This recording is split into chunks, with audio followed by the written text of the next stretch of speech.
Welcome to Extension Connection on Super Talk 1270. Thoughtful information and discussion with experts from both Burleigh and Morton County Extension Service offices. Extension Connection provides advice on family nutrition, issues in agriculture, lawn and garden, community leadership, homeowner concerns, and so much more. Live from the Super Talk 1270 studio, this is Extension Connection. Welcome to Extension Connection. Today we have the Burleigh County Extension staff visiting with you.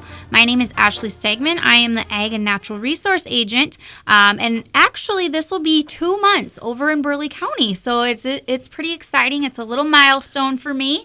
So, and we also have Tom Kalb, our State Horticultural Specialist, visiting with us today. Morning, Ashley. Good morning. Good morning.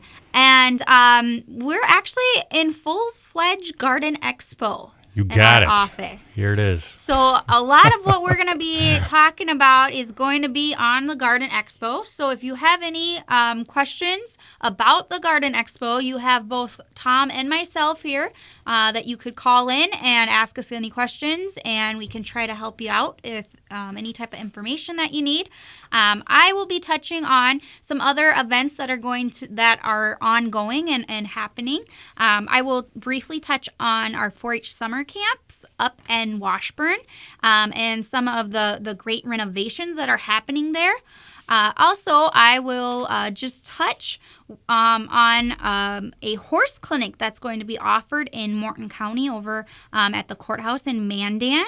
And then as we start to talk about Garden Expo, I will briefly visit with the audience about the different topics that I am presenting at the Expo this year. And so we are very excited about the Garden Expo, as everybody is, I think, excited just to get out and do some gardening and That's right. really enjoy the lovely weather we're having. You know, we could maybe do without the wind. Yeah, that wind is devastating out there, that's for sure. And, so be careful if you're not going to be spraying any Roundup in this weather. Oh, yes. Or sowing grass seed, otherwise you'll be sowing your neighbor's lawn, I guess. Yes. So, we don't need that. But it'll calm down one of these days, huh? One of these days it should calm down, and just want to thank all the rural fire departments and the firefighters that are doing such good work with the fire along the river there and keeping us all safe here. Big thank you to all of those individuals that are working so diligently with that. And just kind of a reminder, we are in, I believe, a no fire banned, if you will, the state of North Dakota. So make sure you are not burning any pastureways or road ditches or anything of that sort. We are very dry. Most of the state in North Dakota is determined as dry right now. And so we are in a condition red. And so just make sure, if there is a fire, you're calling your fire department, whether it's rural or city, as quick as possible. That wind will take the fire and it will be gone. So we want to be very careful with that. So I'm going to just talk here quickly about a horse clinic for our horse enthusiasts. This event will be happening April 22nd, so that would be next week, Wednesday, so 1 week from today. This equine clinic will be held at the Morton County Courthouse here in Mandan. They've got a great lineup of speakers and presenters. Registration starts at 6 p.m. And there is actually a supper included with that. So it's a great clinic where you can get food, where you can get fed too. That supper is going to be sponsored by Purina. At 6:30 is when the event really kind of kicks off, and the first presentation will be on hay selection, and that will be presented by Jackie Buckley.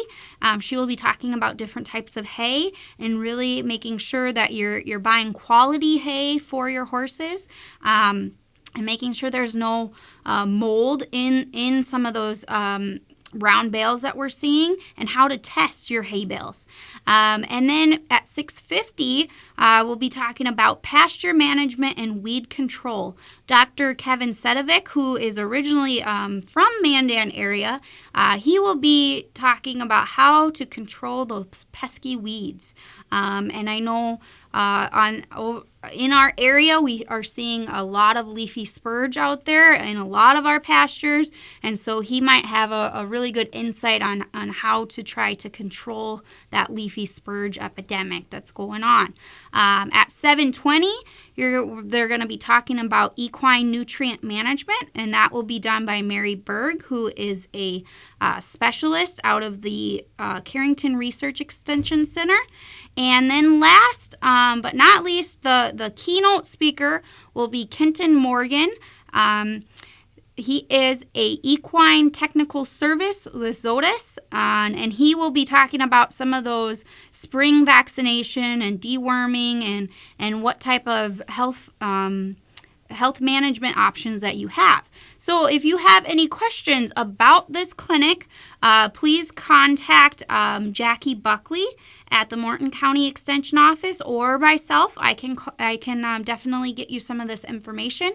There is a pre-registration that is $5, and I believe if you just call the Morton County Extension Office at 701-667-3350, they would be able to get you signed up.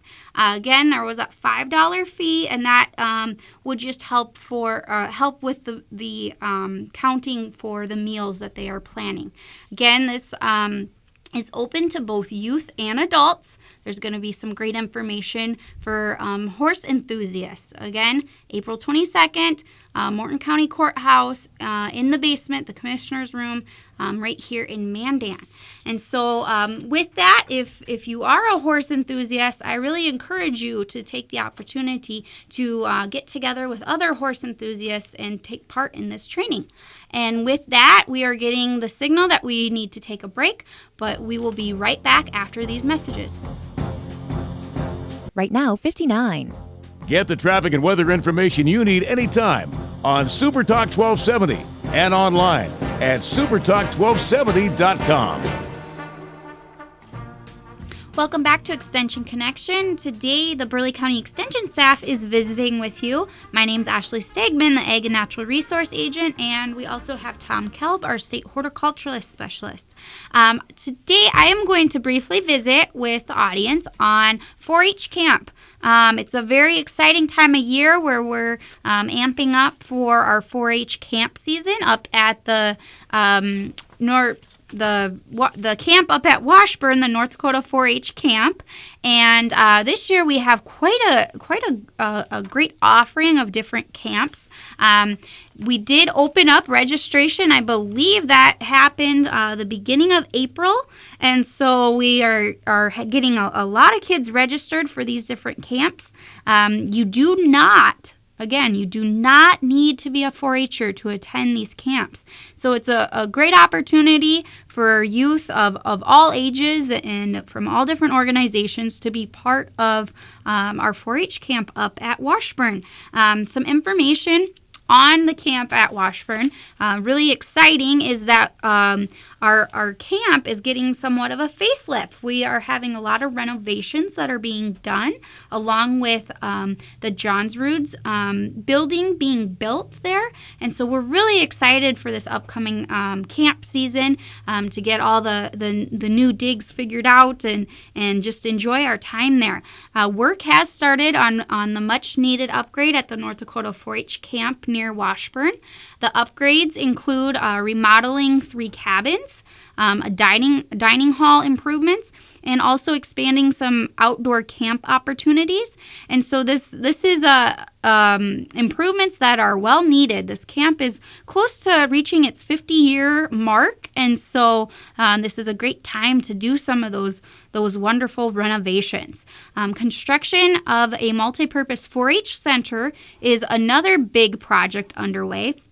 That center is being named in honor of Myron D. Johnsrud.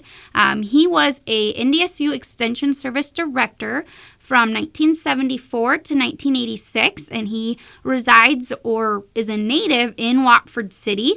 And so he's a great supporter and a contributor of this project. So we're really excited to see that building and be able to use it. Personally, myself, I help with the livestock camp up at 4-H camp. That takes place June 7th to the 11th. It's for ages 8 and older. And at that camp, we really encourage you to bring your livestock 4-H project.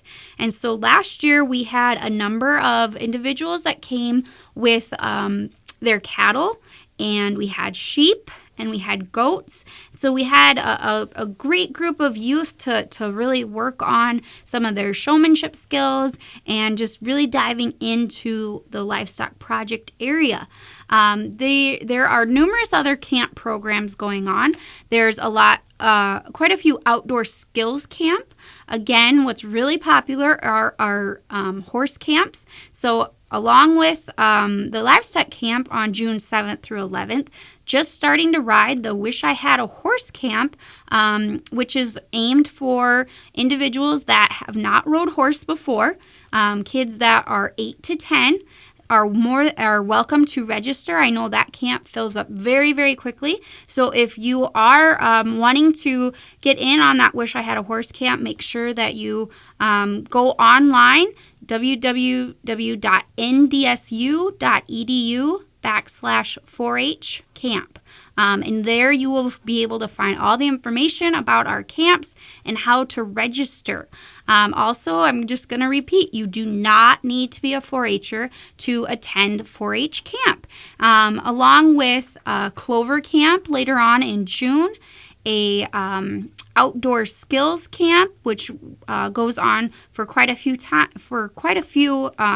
camps, and then we have a trailblazing teen camp, which really focuses on leadership skills.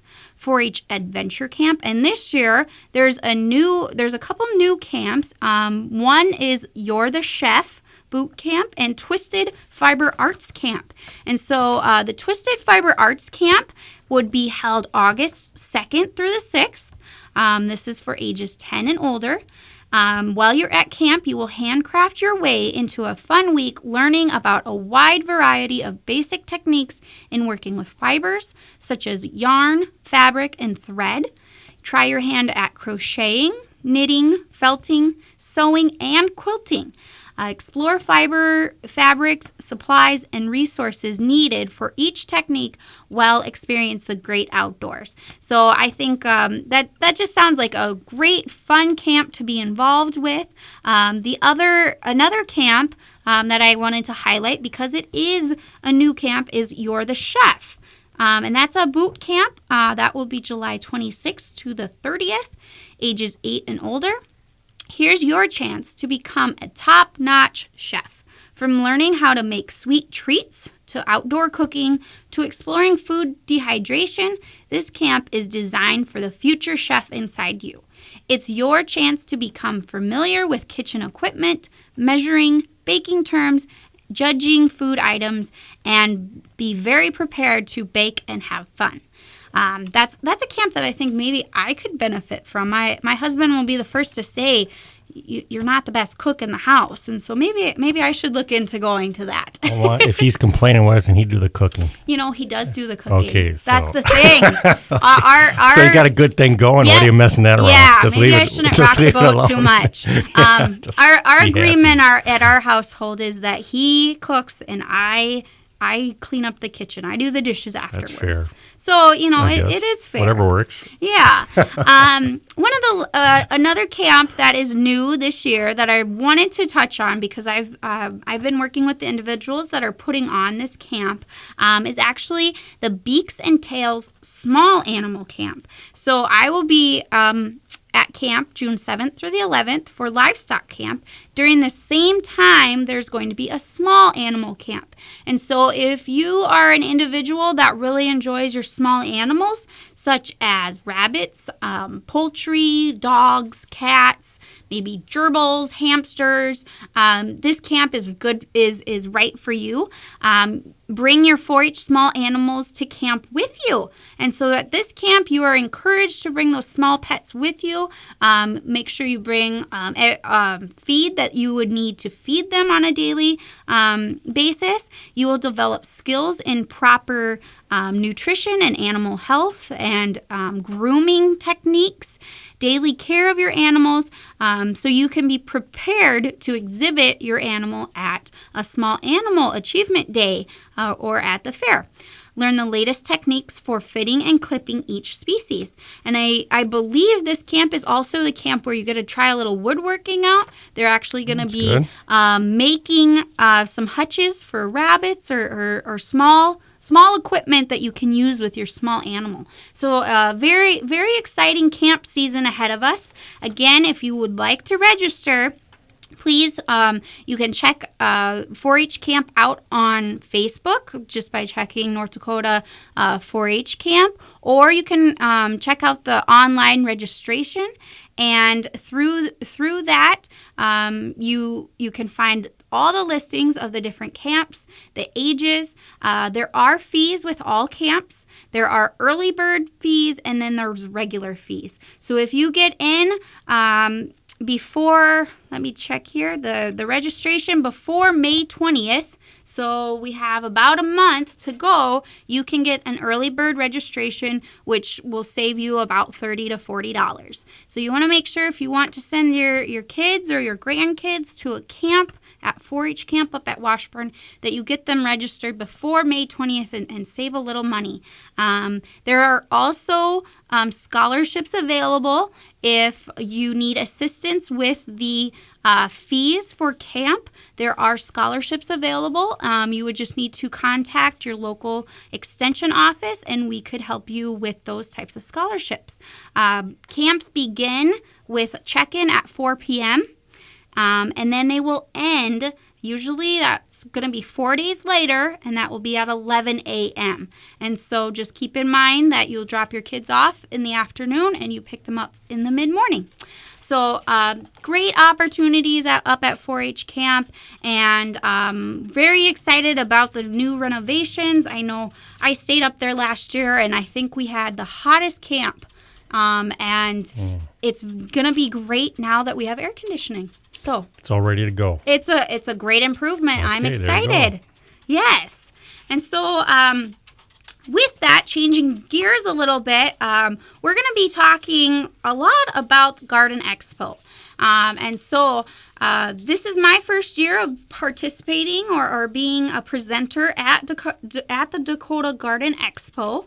And I'm just going to briefly talk about some of the demonstrations that I will be presenting, and then the actual presentation that I will be giving Friday evening at 4 o'clock, I believe. And how about we just start by saying that the Garden Expo starts this Friday. We open the doors at 3 o'clock on Friday. It goes from 3 to 8, and it's at the Bismarck Event Center. So get there. And then Saturday, we open the doors at 9 o'clock, and we go till 5. And this is the state's biggest garden event of the year. We had over 6,000 gardeners attend last year. Nothing even comes close to the Dakota Garden Expo. And it's going to be full of vendors selling all kinds of products there, all kinds of plants and containers and yard art and outdoor living products, furniture, and skincare products, just things, health and wellness products, all kinds of vendors, just fascinating stuff there. And it's the state's biggest schoolhouse for 2 days for gardeners, and that we'll have over 30 seminars and demonstrations going on from NDSU experts like yourself, Ashley, and from regional experts from regional businesses. And so this is a great time to come down there and enjoy all the spring fever, all the plants, and also do some learning. And then now after our break, we'll talk about some of these special seminars we got going on. Should we do that? Okay, we'll see you soon. Right now, 59. Get the app called Radio Pup for your iPhone and take us everywhere you go. Bismarck and Mandan's own Super Talk 1270. Welcome back to Extension Connection. Today we have the Burleigh County Extension staff visiting with you. And just before the break, we were talking about the Dakota Garden Expo. And that will be held this coming weekend. It'll jump off on Friday starting at 3 to 8. And as Tom was saying, we have a lot of great vendors that are going to be there, along with some great specialists and people like myself that will be speaking on gardening related topics. So maybe if you're free, make sure you stop down at the Civic Center either Friday evening or Saturday and take in the Garden Expo. A few things that I will be talking about would be my presentation. It will be actually touching on navigating gardening with Pinterest. A lot of people are familiar with Pinterest. For some of you that aren't familiar with Pinterest, it's really an online corkboard, if you think about it that way. Okay. So if we remember back to our corkboards, you're always pinning something that means a lot to you, something that's special to you. Picture or something. Yeah, exactly. So that's really what Pinterest is. It's an online corkboard where you can put your interests, your things that inspire you, good ideas, recipes, Pinterest has a lot of different categories that you can look up, and gardening is actually one of their categories. And so there's a lot of activity on gardening, and you can even narrow it down a little bit more. Say you want to really look into container gardening. And so we can say container gardening, and all these other people that use Pinterest or maybe have boards themselves just on container gardening can help give you information, can give you ideas. I've heard a lot of my girlfriends my age, they're planning their weddings, and they want you to look at their Pinterest board so they can get your 2 cents on what their wedding's going to look like. And I've heard a lot of people even say that they would love to plan their wedding just because there's so much out there on Pinterest. Good ideas that can help you.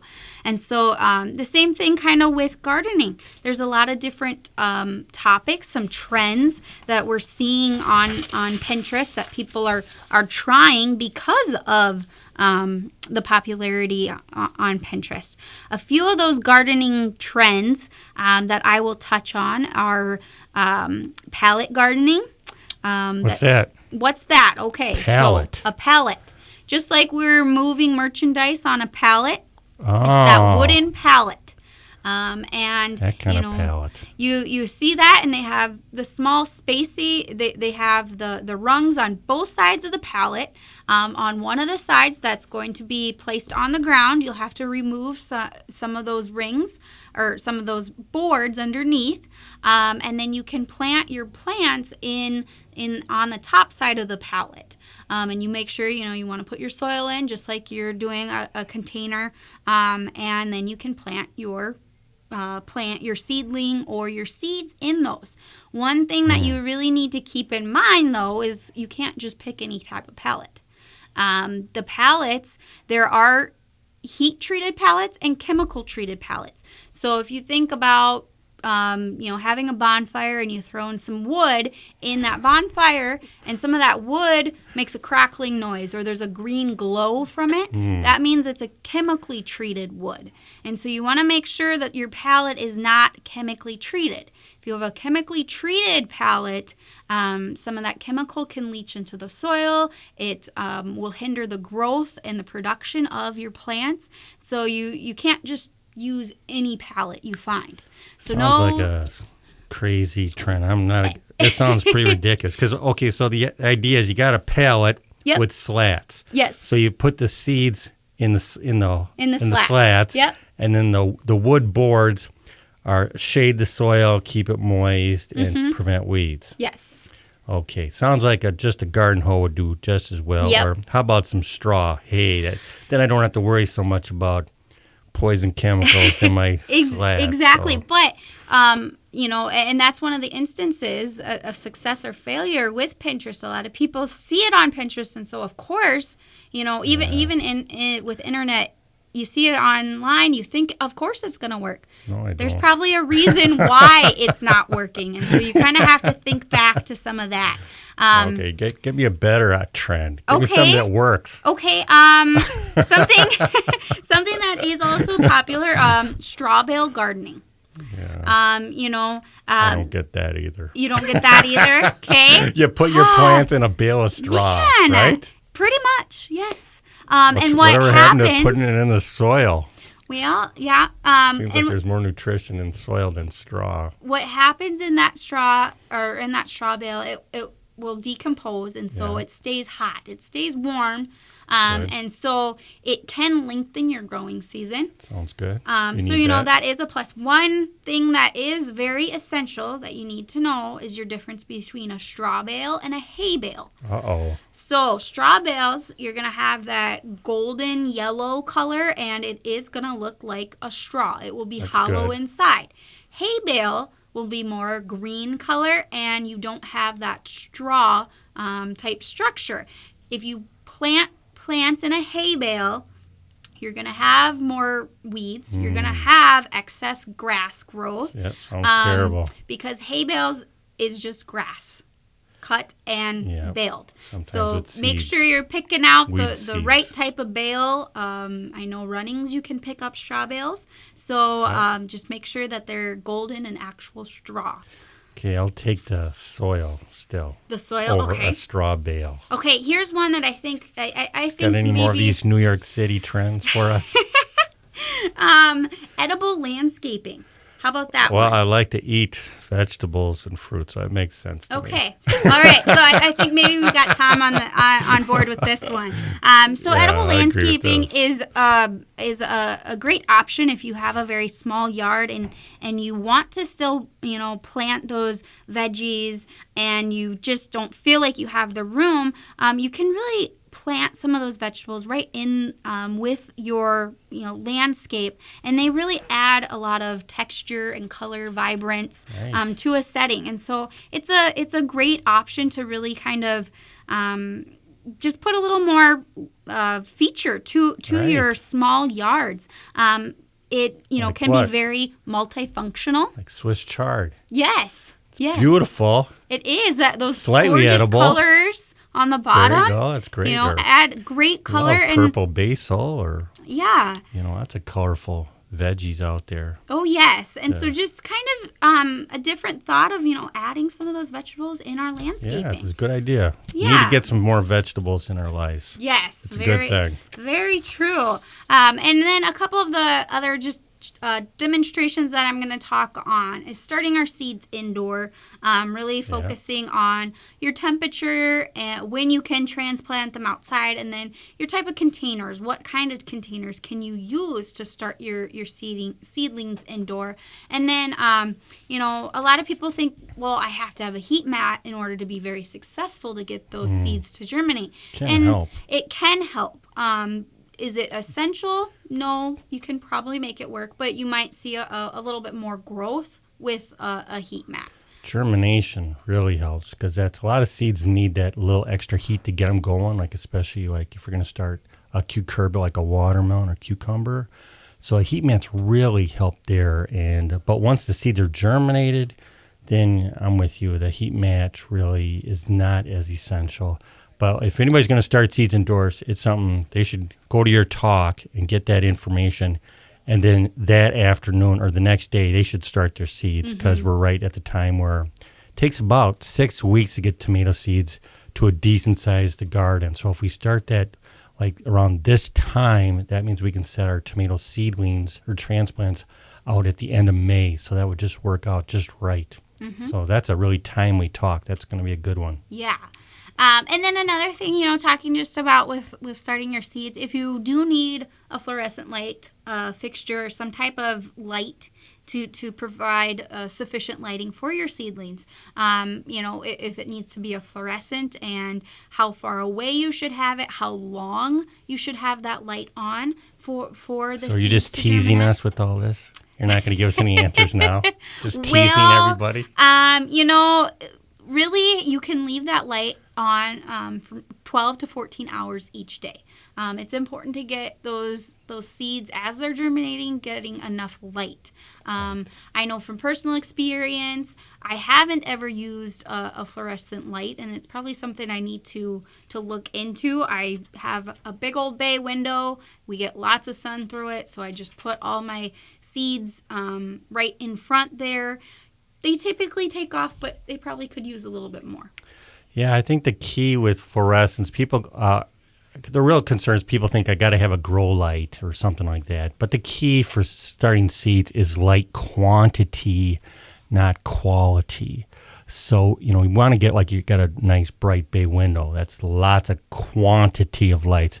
And same with like if you have fluorescent or grow light tubes, that's great. But at this early stage of plant development, that extra red tinge that you get in a grow light is not necessary. So light quantity is key. Bring those light tubes down to the plants almost, until it gets warm at the plant level. That's going to make the difference to give you a stocky, healthy plant and prevent those spindly plants that a lot of us have suffered through when we start our first adventure starting seeds. So it's now a good time we take a break here, and then we'll come back in a couple minutes. Okay, let's do that. Right Now 64. Sean Hannity, weekdays at 2, only on Super Talk 1270. Welcome back to Extension Connection. Today, the Burleigh County Extension staff is visiting with you. My name is Ashley Stegman, and we have Tom Kelb, our horticultural specialist, with us. And we've been talking a lot on Dakota Garden Expo that is being held at the Civic Center this weekend on Friday evening, 3 to 8, and Saturday from 9 to 5. So there's a lot of great things happening. And we were just briefly, I was discussing some of the presentations and talks that I will be doing. My last one here, I'm going to just briefly touch on and then have Tom give you more information about the Garden Expo. On Saturday morning at 11:30, I will be talking about rain barrels. Barrels are becoming more popular, I guess you could say, and especially this time of year. And right now, being that we are pretty drought and we are really dry, you really conserving any type of water we get would be beneficial to our garden, to our landscape, to our lawns even. So what is a rain barrel? Really, it's just a container that catches that overflow of water from your downspout. So it can reduce that stormwater runoff by collecting that water from your roof. So what it is really just a barrel that you stick underneath your downspout, and that downspout then just forces all that water into your barrel. You can collect that. It's good that you use it weekly. I would suggest definitely using it for sure every 2 weeks, knowing here we may not get as much rain as other parts of the world. Yeah, but semi-arid. It's dry here, and it's going to be a dry year. So this is the year to put in a rain barrel, I think. How much rain comes off the roof? All right, so a lot of rain. If we get 1 inch of rain in a 10 square foot area of our roof, it can produce roughly 60 gallons of water. 60 gallons. That's on 10 square feet of roof. Yep. So that's an amazing amount of water that's being lost that we can collect. Yeah, we can capture. And it's good quality water too. It's the rainwater, so that's beautiful. It sounds like a great tool. They use that a lot in dry climates, these rain barrels, and it seems like we were talking about some of these ridiculous trends out of New York City, but this is a trend that I totally support. It can make a big difference because I know this year I can just tell a lot of landscapes this spring, the best part of the landscape is going to be right underneath their water spouts, right there in their gutters, right coming out. So let's bring that water to the garden or to our newly planted trees. So that's going to be a great topic. I really strongly encourage anybody to. And there's all kinds of rain barrels. You don't have to buy the $500 gold-plated deluxe model. There's plastic buckets, pretty much big plastic blue drums that you can buy. And you can just attach a hose to it and make a little spout, and then you can release the water out of the rain barrel through the hose into your garden. So that's a great idea. And I actually, at my demonstration, I will have a handout instructions on how to make your own rain barrel. Okay, there you so go. all the type Good of project. equipment you need and the tools to do it. So that's some great information that you can just do at home. Okay, how about we talk about some other things about what's going on at the Expo. Again, we had over 30 seminars and demonstrations going on during the 2 days, and we've got everything, got so much covered here. Again, it's just like a giant schoolhouse for gardeners, and we've got information on some new fruits that are super hardy and easy to grow, like honeyberries and some of the special prairie cherries out of Saskatchewan that look so promising. So we've got special information on that. This is the best weekend of the year to prune shrubs in your backyard, and we've got information about how to prune shrubs the proper way, and that's going to be covered both days. Weeds are starting to emerge in our lawns. We've got a lot of talks on how to have a great lawn, not just weed control, but also how to fertilize your lawn, proper way to water your lawn, how to mow your lawn, how to prevent diseases in a lawn. So we're going to have a series of talks on that. And we've got to talk about how to, what else? I'm going to be talking about square foot gardens. I don't believe in straw bale gardens, but, and even square foot gardens are, like a container gardens for plants. We'll be talking about how you can get that started. That's a fun project too. And a nice thing about these square foot or container gardens is you don't have to bend down so low. The plants grow right up to you, so that's a nice feature. Again, it's a great time to prune. We're going to talk about how to prune apple trees. We've got all kinds of new special perennials that are out there, unusual shrubs that you can plant, how to have a successful tomato crop this year. We're talking about no-till gardens, how you don't even have to use a rototiller. And this is what farmers do nowadays. They don't get out there ripping up the soil so much. They use no-till planting, and you can do the same thing in your garden. There's some pluses and minuses for that. Landscape design talks. We've got some talk about miniature or fairy gardening. That's a very popular trend right now because a lot of us don't have a big yard, but we want to have a wonderful landscape, and we can attract all kinds of fairies and garden gnomes to our backyard with these fairy gardens. And we're going to talk about how to grow the biggest giant onions you ever had. And we even had somebody in our office today wondering what the secret for giant onions. And we're going to be talking about that on Saturday. So I won't tease. I'll tell you how to do it. Do you want to know the secret? Let's hear it. Let's hear it. Okay, there's a few ways. One is you start with the big variety, Elsa Craig. And that's the most common transplant you see at local garden centers now, Elsa Craig. That's a giant exhibition-sized onion. And then the key is you got to get the plants started as soon as possible, and the plants have to have as many leaves as possible before they start bulbing up. And the days are getting long here quick, so we got to get those onions off to a fast start and really get that plant going quickly. So then those leaves will have the capacity to fill up a giant bulb. And so what does that mean? That means you shouldn't be putting in onion seeds. You should be using onion plants, the transplants. But onion sets are okay, but the bulb should not be more than a ½ inch across. Big sets are bad. Usually we think bigger is better for bulbs, but not for onion sets. Bigger is worse. So it should not exceed a ½ inch in diameter for a set. So we're putting the transplants in, and then we're going to give them water. We're going to water them, give them an inch of water every week. We're going to get these guys growing. And even the fertilizer, I'm going to put the fertilizer in early on, and high phosphorus fertilizer for these onions. Onions have a wimpy root system. We got to get them going. And so a high phosphorus fertilizer, phosphorus is the second number on your fertilizer package. And so 10, 20, 10, something like that. A half a cup of that every 10 feet down the row. That'll get our plants growing. And, of course, use your common sense. You don't squish all the plants together. You give them 3 inches or more. If you want to have a 3-inch onion, you space them 3 inches. So if you want to have a 4-inch onion, give them 4 inches, right? Makes sense.